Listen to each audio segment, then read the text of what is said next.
two major locally, so that's right around 1,000 workers in the last week of prospectively losing their job. But we have several companies coming in, and I represent the internship program for FAME, the Federation for the Advancement of Manufacturing Education. So if you were not familiar with that, we're a local partnership between employers and Lamar State College. We're trying to cultivate a whole new idea in how we bring in internships in the industry, primarily focused in technical training, manufacturing core competencies, and professional practices. So I don't know if that's what you're asking. So Kristen, do you have any input on that or add to? No, I don't think so. I mean, I think you got it. We're here to support our manufacturing community, and we see that it's growing in spite of some other things that are happening in our local community. But we know that we have students and parents that are very excited for what we're doing through our FAME program. And so And we were also, for too long, we'll be out of space, and because of those that are interested in being part of the program. We're also adding this fall, we're working on an HVAC program, an automotive program, and an electrical program. So we're trying to sort of graft all of these programs together. Industry's asking for instrumentation, they're needing electrical, and then we go over to electrical, they're needing HVAC, and it just keeps expanding out. So we're working with all of these local industries, developing programs. I just had a meeting earlier today with a company that wants to come in and provide us with the equipment to start the program. So it's a huge need, and they know it, and they're willing to back us up. So I'm grateful that industry's stepping up and helping us in those conversations. It's so great to have that direct partnership with industry. And Kristen, you mentioned almost running out of space right now. Do any of your programs have wait lists at this point? Not yet. Our electromechanical technology program that is part of our FAME program, it's one and the same, just some curriculum wise. We have the ability to grow it by offering evening courses. Outside of that, we have limited space, I think, in the morning hours, mainly just because of everything is hands-on. You know, Howard doesn't have a classroom. We're not putting students in a classroom, we're putting them in lab spaces. So I say all that also knowing that whatever challenges come, we're going to find a solution. So although those morning hours may be tight right now, I know Howard's saying it's really not, but I want the community to know that it's going to be competitive. So that's the message we want out, is that it's limited because there are already those on the bandwagon.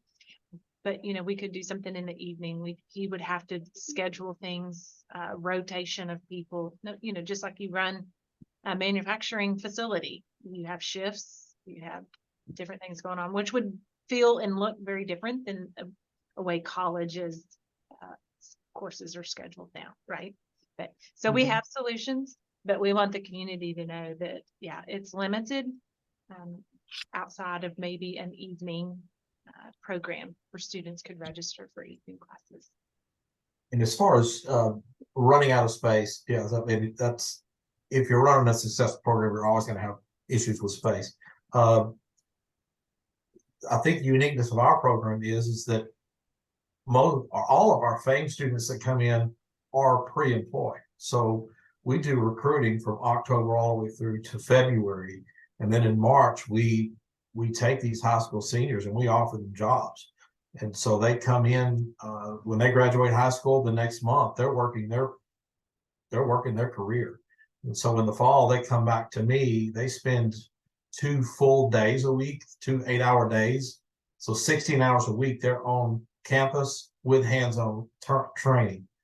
The other 3 days a week, the other 24 hours, they're in a paid internship. So it's an earn and learn model. So we are in that sense limited because I only have so many jobs or internships available. So they do have to be competitive. And I want those students to come in, show up, and be that best in class student. And from there, we have conversations. Some of them aren't ready yet. So we're going to put them in a traditional role. We're going to teach them their professional behaviors and those types of skills that they need. And we have night classes, and those, you come up here at night, there's cars parked on the side of the road. They're parked everywhere. So we're making a difference. And we run out of space, but when we run out of space, this college has always been willing to accommodate. They give me more room as I need it. I've never had to beg and need something. They just do it. So That's fantastic. And it's so good to hear about the success of the program, the competitiveness, I mean, of like what you're doing. I think it's safe to say that you're kind of like the Taylor Swift of educational programs right now, right? I mean, you might have room for a few more you might have room for a few more Swifties in your classes, but you know, you're the popular kid right now. That's really good. So good to hear about that.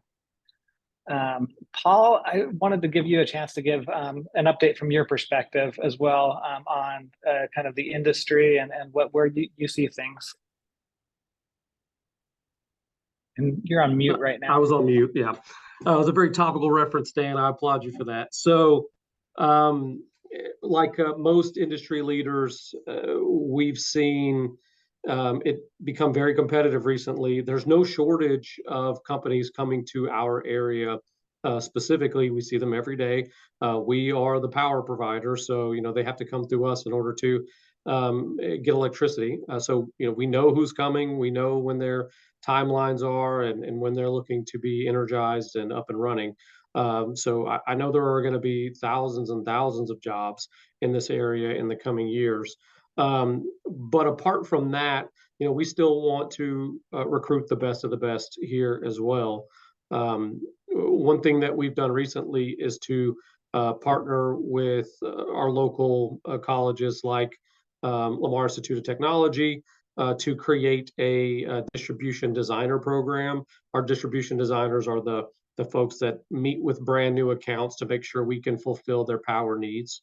And if not, then they create the design in order to fulfill those power needs, making upgrades to infrastructure as needed. So obviously it's a pivotal position for us. And we like to make sure we can accommodate every customer. So in order to do that, we've, as I said before, started working with LIT to create that program. So they can already have experience in this program. And they have the direct hire potential where we can pull them directly out of you know, their certification class in order to bring them on board with us. So that's something we're very excited about. We've also begun partnering with Lone Star College, and in both LIT and Lone Star College's examples, we've also reached out to their HVAC programs to help with one of our programs called Cool Saver, where we do AC tune-ups for our commercial customers. So if everybody knows the summer was hot, so hot, in fact, that the contractors we would typically use to do those AC tune-ups, we would pay them to do that. They were so busy working no cool jobs that they were not able to run our Cool Saver jobs, which is where we, you know, thought of this idea to partner with local HVAC programs in order to get these students some experience with customers, but also be able to take care of the customers that have applied for this program as well. So it's a lot of collaborating locally. That's really what we're transitioning to, as apart from you know, you have your students and they're going to graduate and maybe they'll apply to us and maybe they won't. But we want to be in these institutions of higher learning, you know, stating our case for why we should have the best of the best come and work for us. That's awesome, Paul. Just a follow-up question on that. I mean, how does your applicant pool look like right now compared to just maybe a few years ago? What, more or less, what are you seeing? So more applicants in certain departments and less in others. Okay. From the customer service side, we have less applicants applying. The positions, like the position I'm in, they don't come up open often. And we would typically stay internal. We wouldn't move from Entergy to a different company if we were to move to a different position. So, and then internally, we're really big on promoting from within. So, giving our current employees opportunities to interview for job openings. That means essentially that these customer service jobs, like the one I work, is not going to be available to very many outside hires.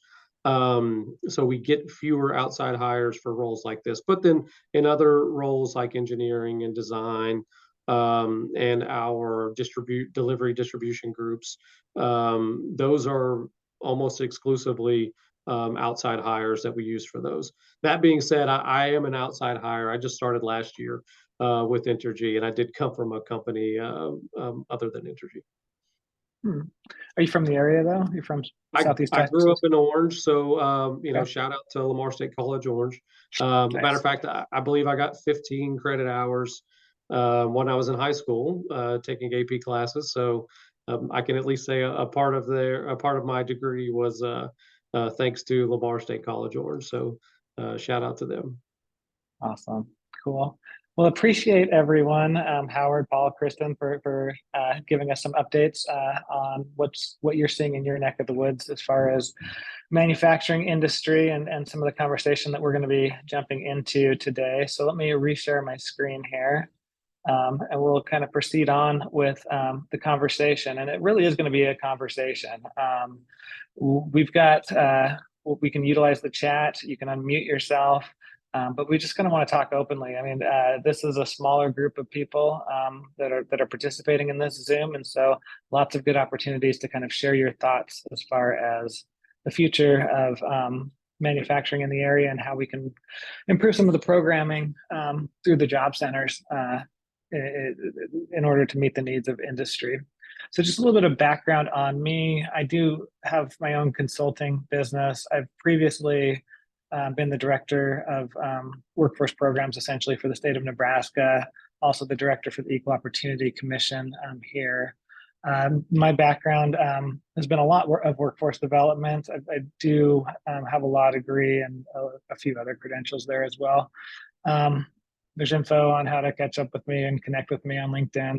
I don't really use that all that much, but I probably should use it a little bit more. So as far as these focus groups go,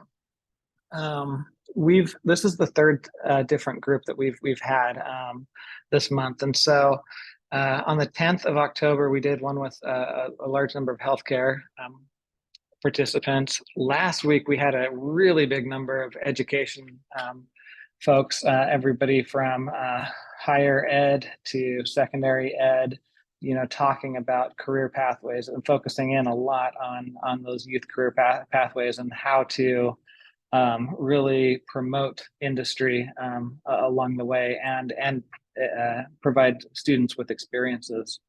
Next week, we're going to be doing one on transportation. If you'd like to participate in that, you're more than welcome to join in on that one as well. But we'll have lots of invites have gone out to organizations in that transportation world.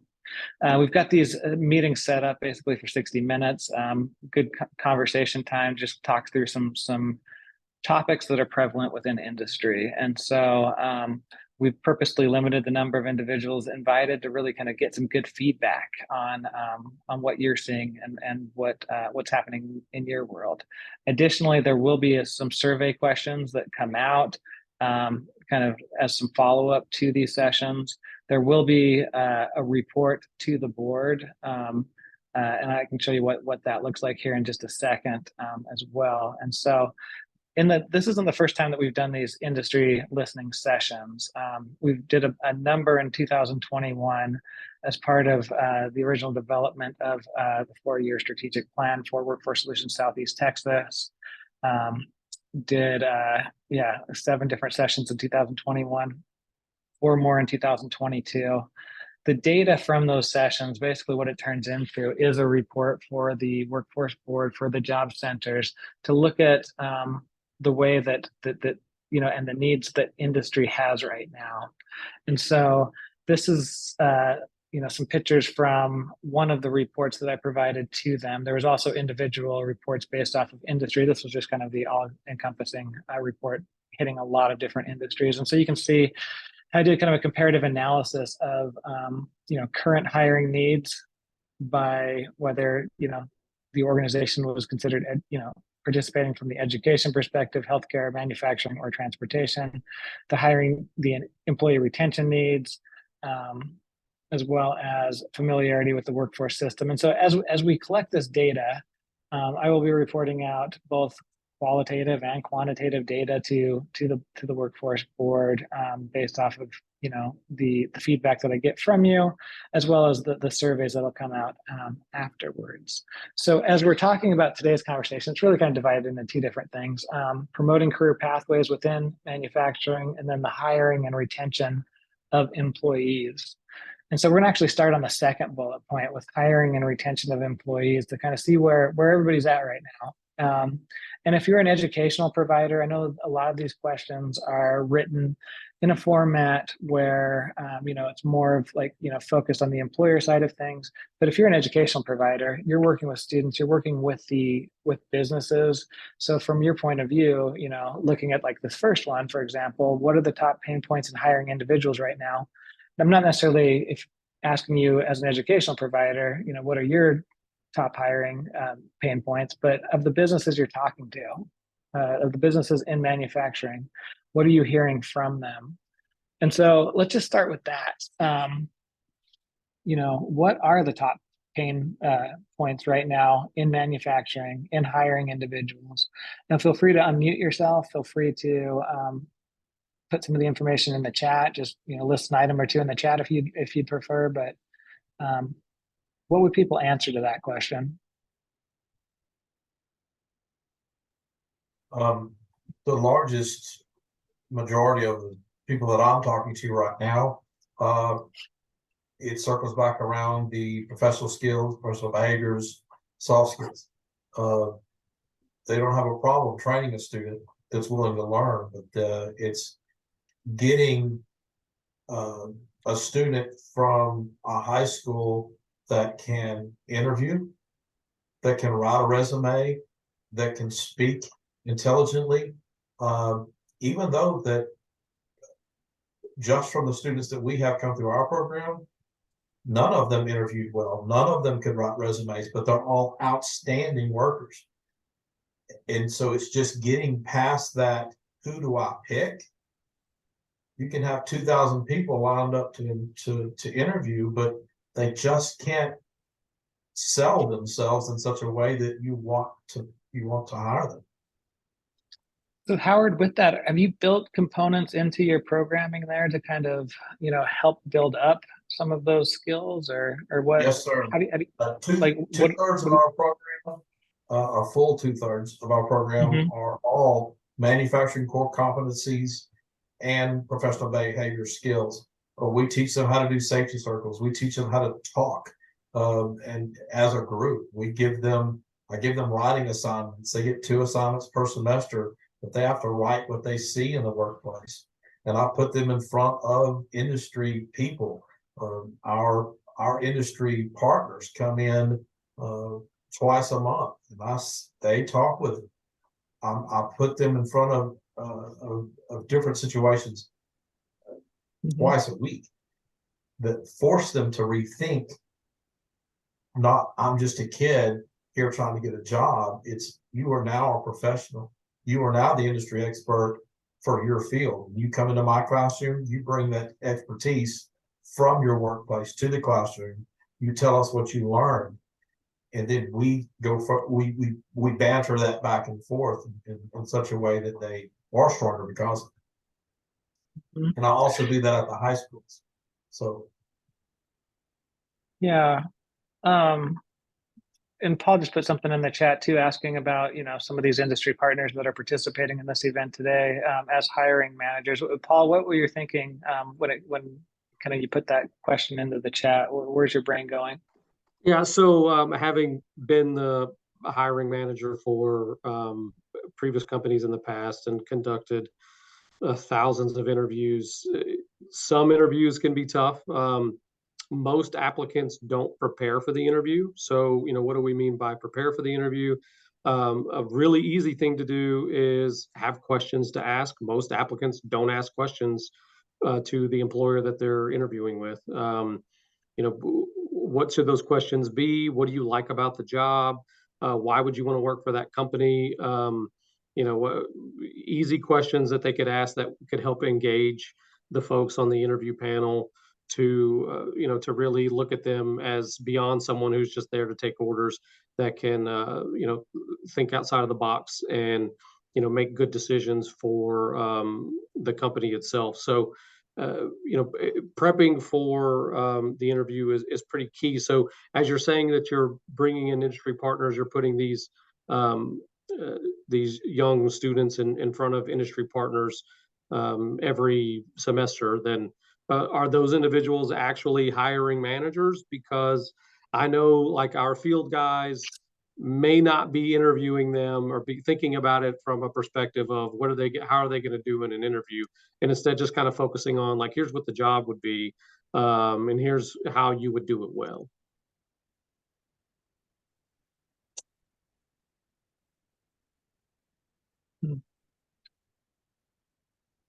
So with that, then, I mean, also, in addition to what Howard and your team is doing there, there are some additional helps with this through the workforce system. I don't know if Kevin or Pam might want to talk a little bit about some of the interviewing, resume, soft skill work that they do. I mean, just probably do quite a bit around with the Youth Expo and things like that.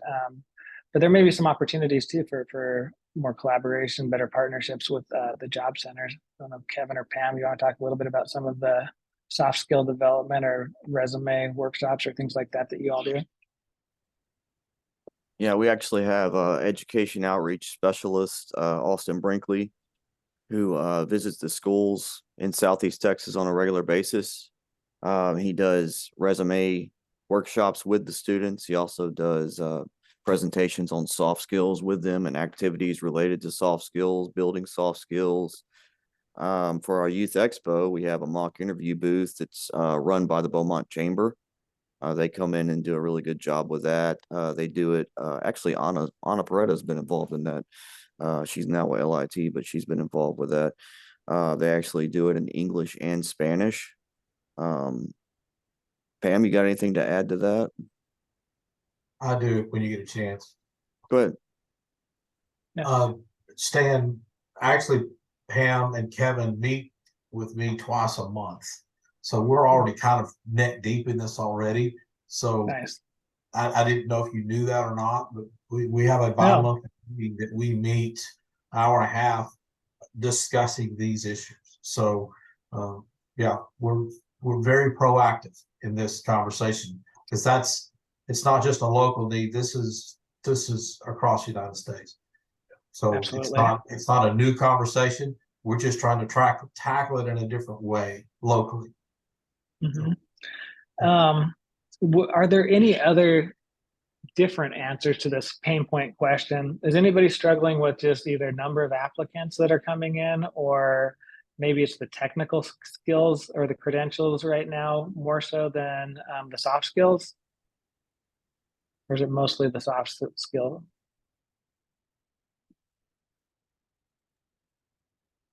Or any other pain points? We're primarily pulling out of the high schools. So I'm an internship program, so I don't see it from an incumbent side. Mm-hmm. But what I am listening to from our industry advisors,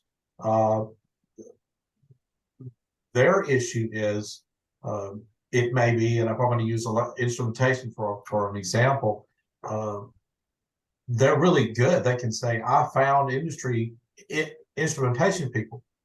but I can't find one that has the skill set with electrical and instrumentation, or vice versa. I find good pipe fitters, but I can't find good fabricators. So their skill sets kind of there, but they're not broad enough to be hireable and bring them up to speed in a quick way. So it requires an Okay. investment on that employer. So is that what you're asking? Yeah, exactly. I mean, there's so many different ways to look at this question. Even like, with the inflation that's happening nationally right now, is maybe even salaries right now are a big pain point for some organizations when it comes to being competitive. And and manufacturing is one area sometimes where you get locked into long-term pricing contracts, and it's hard to keep up with the salaries. And so, is that an issue with anybody right now?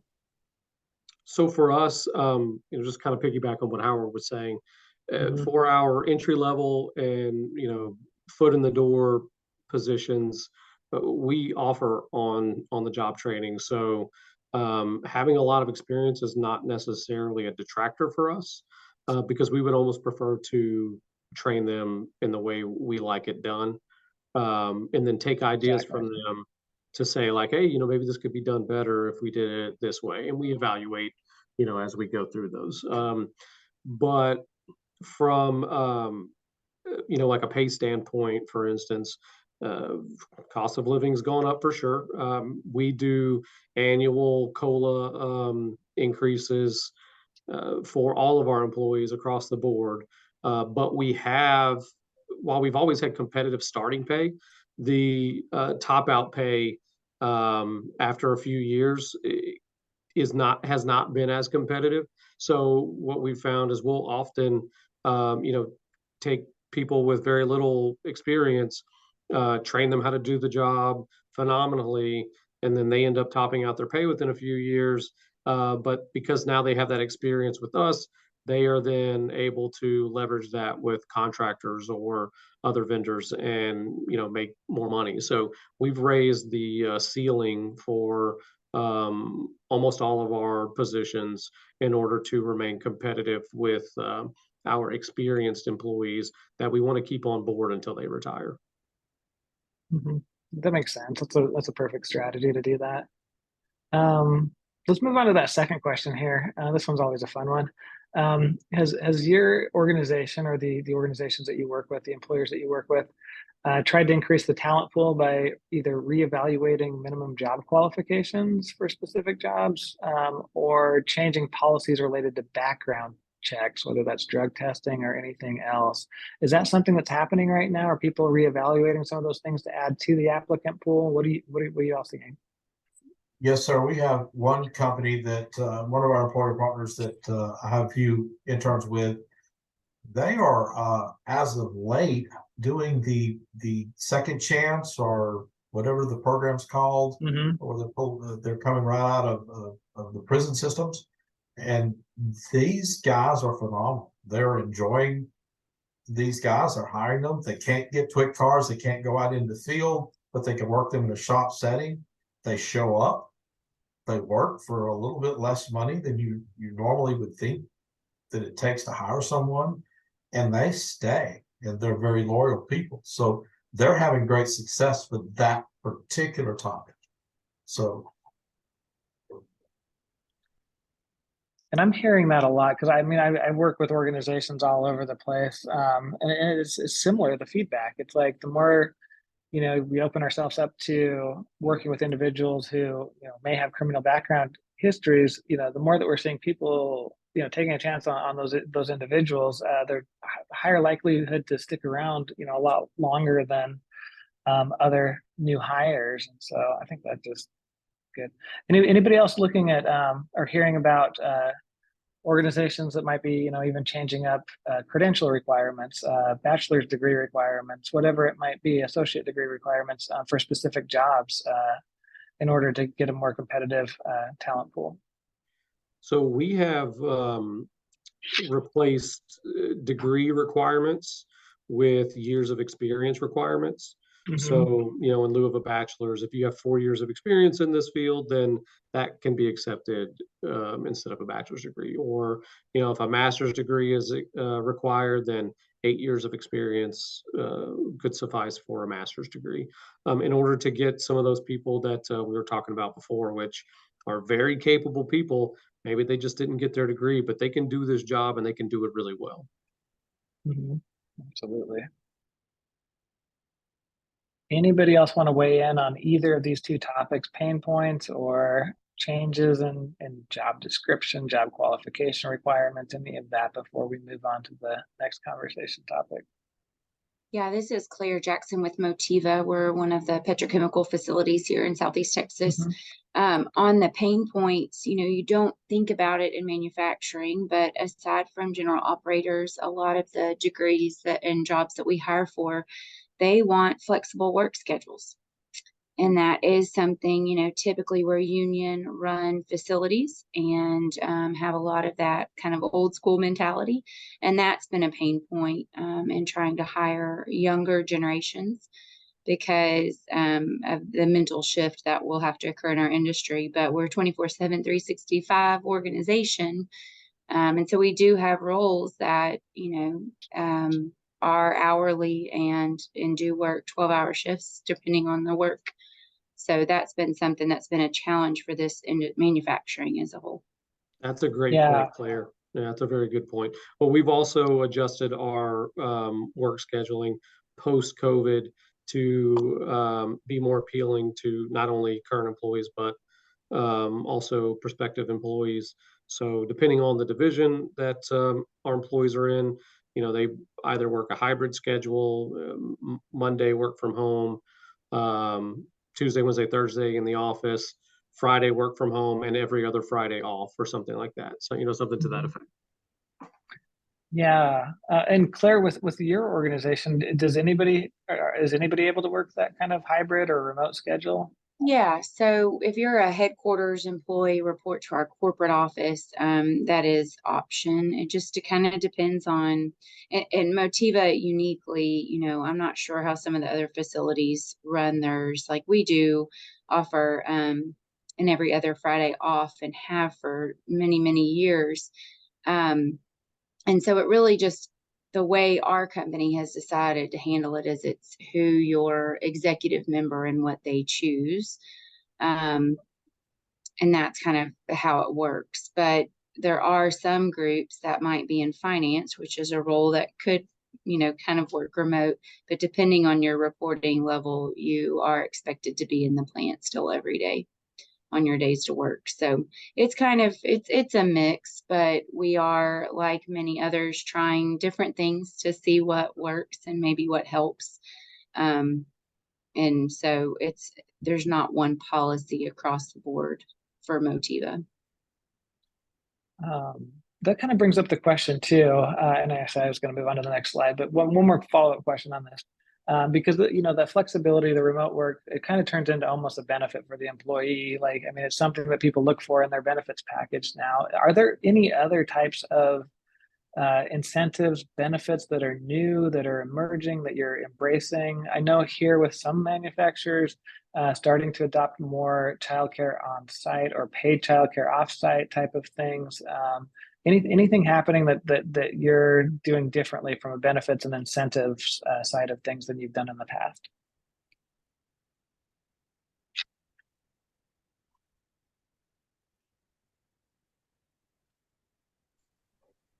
Speaking for Entergy, we've always had great benefits. My dad worked for Entergy for 40 years before he retired, which is one reason why I left my previous employer to come work for Entergy when I had the opportunity.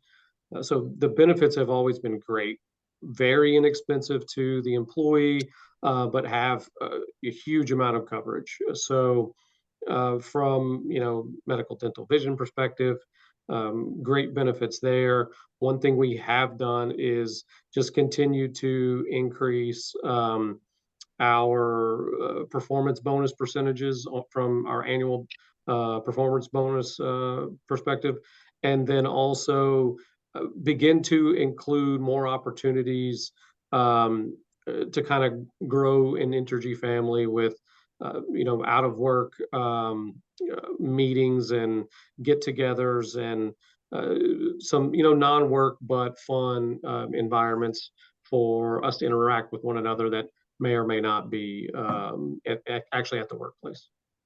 That's awesome. Yeah, it seems like a great organization that's really employee centric, which is nice. Does anybody work for one of those organizations that has like the paid sabbatical trips after 10 years or five? Like a lot of organizations are starting to offer that. And unfortunately, I've never worked for one of those, but curious as to if any of your companies are doing that.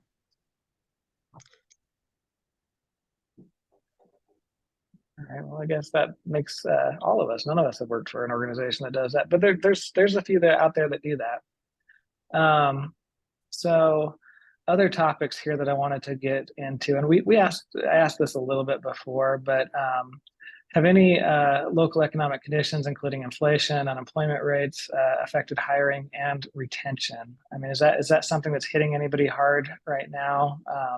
Local economic conditions, and it could be beyond even just unemployment rates and inflation. It could be other things. I think ours is kind of the opposite. So The opposite? for our key positions, we're looking at, linemen, servicemen, designers, and engineers. There is no shortage of job opportunities for those folks in this area, whether it be with, Motiva, incredible company. All of the petrochemical companies they're amazing. They've got great benefits, but we want to get those quality employees as well. So there's not a lot of those jobs available. There's a lot of really qualified applicants. So making sure that we let people know that, hey, we've got a great company culture as well, and we're competitive in pay and benefits. So trying to attract them to us is a top of mind. It's top of mind for us as well. So thinking about that, once we've got an employee on board, they're very unlikely to leave because of the company culture. Mm-hmm. I'm gonna second. Go ahead. I'm gonna second what Paul said. We have one company coming into Southeast Texas that currently they're looking at a 4,500-ish workforce for the next 4 to 5 years. We have Kevin or Pam could probably give the numbers much better, but it's several thousand jobs that we have open right now in craft alone. So it's not like we're looking for jobs. It's the second statement is, how do we keep them? Because they're going to hop. I make another $10 here, another $1 there, and they're jumping. So the retention is a much bigger conversation than trying to place them. So that, leads us to that second question on the screen. So feel free to answer either of these questions as we're talking about this, but the retention thing, what are the challenges with retention? Are there anything new and emerging when it comes to challenges to keep people? When you lose folks, where are they going and why are they leaving? Is it to the bigger market in Houston? Is it to higher wages at another employer locally? What are the challenges right now in retaining people? So a vast majority of our employees, 80 to 85%, if they're leaving a position, they're taking another position within the company, which has been vacated by someone who's retiring. So it's not a trouble retaining, but the ones that we do lose are typically, like Howard mentioned, I can make $10 more an hour working for this contractor who Entergy employs as a contractor. But, because Entergy employs them, they want Entergy employees that know all the processes and policies. And it's a good selling point for them as a contractor. So they'll pay more for those people with Entergy experience because it checks the box for them and makes it easier to get more Entergy contracts.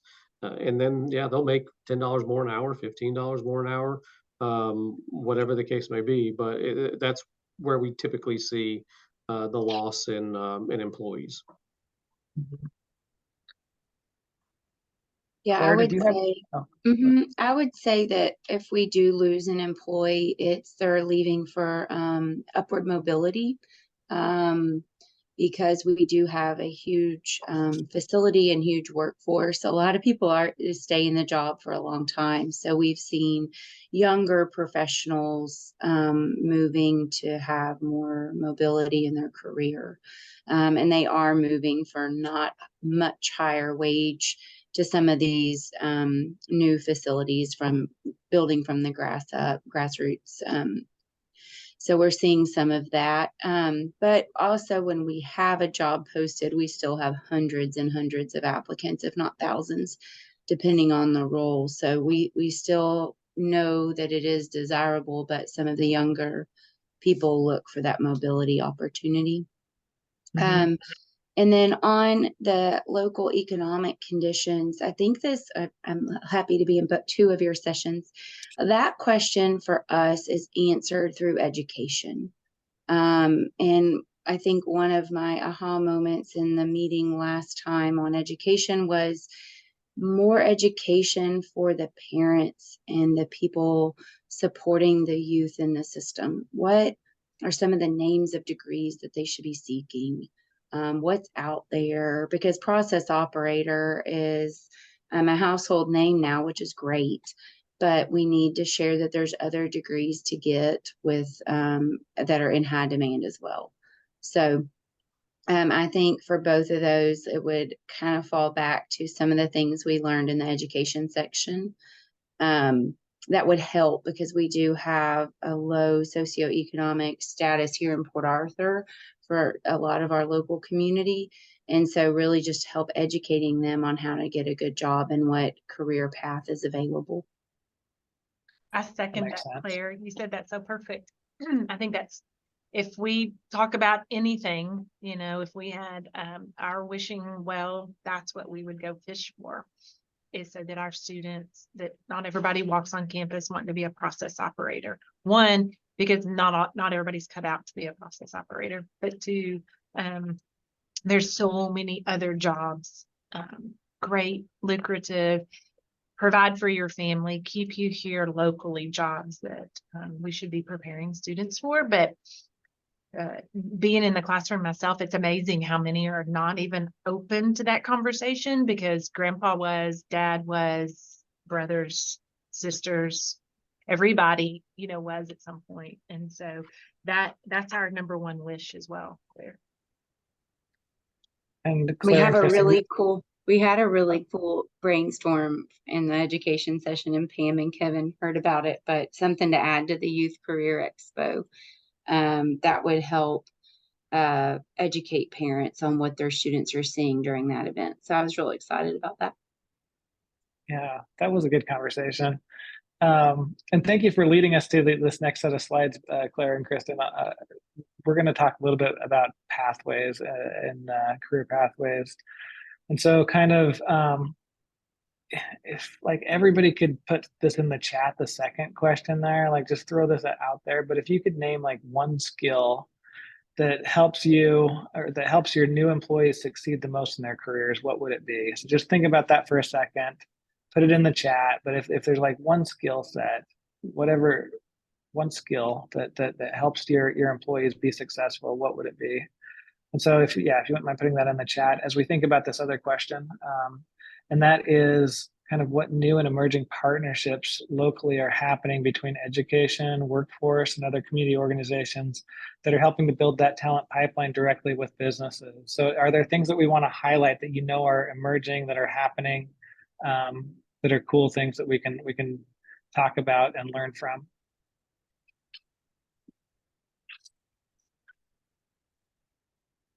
We did kind of something new. It's our second year to do it, but we did a professor externship. So it's kind of like a 360 review.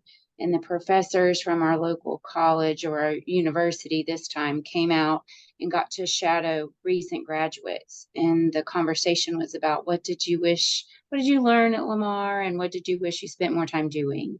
And that way the professors could go back and maybe adjust some of their curriculum or their schedules in the labs to really help with jobs in the field. That was something new we did, and I'm talking to Pam and Kevin about kind of exploring that more, because we do a similar program with lower middle school, high school teachers, educators in this area. So very similar to that, but maybe bringing that up to the collegiate college level. So that's something new. Well, that just makes perfect sense. I mean, doing that 360 look at things, I mean, that's only going to help improve the classroom experience too. And our Yeah. employees really liked it. They liked having those conversations, getting to see their professors again. So it boosted morale as well for the That's good. employees. I was a little ahead of the curve. I mentioned some partnerships that we're exploring in my opening statements, but yes, so working with Lamar Institute of Technology, we have had Lamar Institute of Technology has a lineman program in Silsbee, and we've always donated to a scholarship fund for them. And our line superintendents, our most decorated employees in that division have always gone to talk to the class and talk about, like, hey, this is what you're going to be doing. This is why it's important. And here's how you can be really great at it. Here's some things that can reduce that learning curve from the actual theory that you'll get in the classroom, and then the on-site job applications therein. So they've done that. We're partnering with our local colleges and universities to create more programs that are specifically related to us and our industry, so that not only can they benefit, but we can benefit as well. Mm-hmm. Again, that seems like a great setup. I was having a conversation the other day with a professor at a local university here, talking about we're trying to develop some programming focused on high school students, and trying to get them excited about STEM careers and things like that. And he brought up the term, it's near peer. So it's someone in an age group that's slightly above the age group of the individuals, but someone close enough in age that they can really kind of see themselves in that person. And so talking about having, college or college age students, or maybe graduate age students, talking to the high school students actually has a bigger impact than, some of the adults and stuff. So is anybody kind of doing that right now too, with like maybe some of those individuals that are newer in their careers, talking to people in pathways to that career? Yes, sir. Our internship program, that's one of the requirements, is that I visit usually 2 high schools a week, and they come with me, and they go back to the high schools that they graduated from. They get to feel like they're important, and the teachers get to see them again, and their peers, their students get to talk and ask candid questions. So it's working for us. It's great. That's great to hear. Yeah, absolutely. From a distribution standpoint, power distribution standpoint, our linemen that graduate from LIT's lineman program, after they've gotten 2 years of experience with us, they'll be going to the next set of classes and talking to those students to do exactly what you mentioned, near peer, trying to inspire and let them know that, we don't have 30 years of experience. We're 2 years into the job, but here's what you can expect in the near. And then with Lamar College of Engineering, we have 3 electrical engineers that work for us, that have all graduated within the past 10 years, and each of them go to speak at Lamar every year. So. I'm from the Houston area, but we do a similar thing. I do workforce development, and I represent the members of our group, mostly petrochemical, logistics, transportation, construction companies. And when I go to a career fair out to schools or a community event, the goal is that I would have somebody come with me from industry that would be able to talk about what their job is. That doesn't happen all the time, but that's the goal. We work a lot with our community colleges in this area. A lot. We work with San Jacinto College, Lee College, Houston Community College, Lone Star, Galveston College, and all the others. If I'm in their area, because I'm in everybody's area, I don't have just one small area. Try to get some of the students that might be finishing their program or they've just been hired out, if that company will let them come back and speak, then that's what we aim for. Doesn't always happen. That's awesome. And Patty, coming back to what you put in the chat for this biggest skill or the one skill that you would name that would help people, most in their careers, you put always be learning, kind of always be training, always be learning, kind of that lifelong learning. Do you want to talk a little bit more about that, what you're seeing there? Well, I come from 34 years as a CTE teacher in education. So I just know there's always things to learn. My son works for ExxonMobil. He went to LIT, then on to Lamar. He became a millwright at ExxonMobil. He now is the planner of all the turnarounds. And once they got him hired, they trained him and sent him to classes. Some didn't necessarily directly affect his job, but I tell the students, if they're training you to be a manager, then they need you to understand a bigger picture than maybe what your direct job is. If that's something you want to do and they're paying for it and it's during your work day, go get as much training as you can. There'll always be things to learn. Some of the stuff my son does now will be done by robots at some point. Some of the things that he did, they were already using some things that he had to learn after he got there. So just don't think that, okay, I got my associate's degree and they're going to hire me and I've got a job, that there won't always be something that you'll need to learn. Because there's always something that's changing. When I just give them my story, I graduated high school in 1976. Nobody talked about a computer to me ever. We didn't discuss it. There wasn't one. I never dreamed it would be in my future. And 6 years later, I began teaching computer classes and did that for the next 34 years. So I didn't even know that was a job when I was in high school, that you could do something like that. So just be aware that what we're training you for today is probably going to look different in 5 years, and you better be learning something else. Exactly. Well, and that, plays into some of these other things that people listed, that like what Howard listed with problem solving skills, those critical thinking skills. You can only, learn so much or memorize so much, but there's going to be things that are new that come along and you have to figure out how to solve that problem. And part of that is lifelong learning, always be learning, always be open to figuring that stuff out. But I like some of these other answers too: accountability, communication, desire to succeed. I don't think anybody's put that one before, but I like that one a lot, Paul. So I know we're kind of short on time here, but I kind of just wanted to give you an update on next steps. Then we will be, I'll be sending out a survey here soon, saying thanks for your participation, asking some follow-up questions, but I'll be putting all of this information into a report. And hopefully we can get copies of that report from all of the sessions to the individuals that participated in these sessions. But I know your time is super valuable and I appreciate you being here today. I appreciate the feedback. Again, if anything comes to mind that we didn't touch on before, feel free to reach out to me or reach out to Kevin or Pam. But definitely appreciate you being here on a Tuesday afternoon, and hope you've got some other fun stuff planned for the rest of your day. But thank you again, and I'll let you all go, and appreciate the feedback. Thank you. Thanks, everyone. Thank you. Bye-bye. Thank you.